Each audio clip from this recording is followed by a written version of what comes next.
ఈ రాష్ట్రానికి ప్రధానంగా 2 సమస్యలు ఉన్నాయి. అది నేచర్లో వచ్చిన సమస్యలు.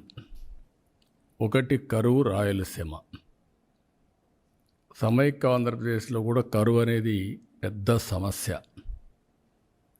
నా ప్రాంతానికి పోతే నాకు ప్రతిరోజు ప్రతి సంవత్సరం అడిగేవారు, కనీసం 10 సంవత్సరాలు మేము పంటేస్తే 8 సంవత్సరాలు మాకు పంట రావడం లేదు, దీంతో నష్టపోతున్నాం, కనీసం ఇన్పుట్ సబ్సిడీ ఇవ్వమంటే నేను ఇన్పుట్ సబ్సిడీ ప్రవేశపెట్టాను.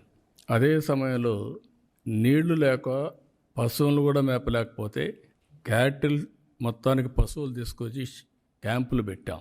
అప్పుడు అక్కడ గడ్డి లేకపోతే ఇక్కడి నుంచి వ్యాగన్స్లో గడ్డి తీసుకెళ్ళాం. అలాంటి సందర్భాలు ఎప్పుడూ నాకు జ్ఞాపకం ఉంటాయి. ఇంకుడు గుంతలు తవ్విస్తే ఎగతాళి చేశారు. రెయిన్ వాటర్ హార్వెస్టింగ్ స్ట్రక్చర్స్ అక్కడి నుంచి దీనికి ప్రారంభించి ఈరోజు మీరు చూస్తే రాయలసీమని కరువు లేకుండా వీలైనంత వరకు ఆదుకోగలుగుతున్నాం. 2 ప్రధాన సమస్యలు ఏంటంటే, ఒకటి డ్రౌట్ ప్రూఫ్ స్టేట్గా తయారు చేసుకోవడం. 2 తుఫాన్లు ఇండియాలో ఎప్పుడు కూడా ఈస్ట్ కోస్ట్లో వస్తూ ఉంటాయి ఎక్కువగా.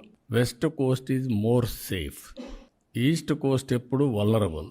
ఈస్ట్ కోస్ట్లో మనకు ఒక డిసడ్వాంటేజ్ ఉంది.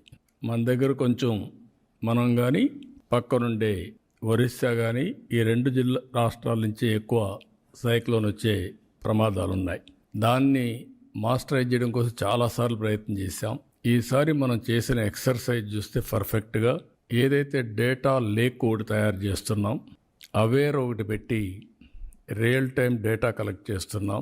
ఈ 2 ఇంటిగ్రేట్ చేయడం కోసం ఏఐ మాడ్యూల్స్ కూడా తయారు చేసి ముందుకు పోవాలనుకుంటున్నాం.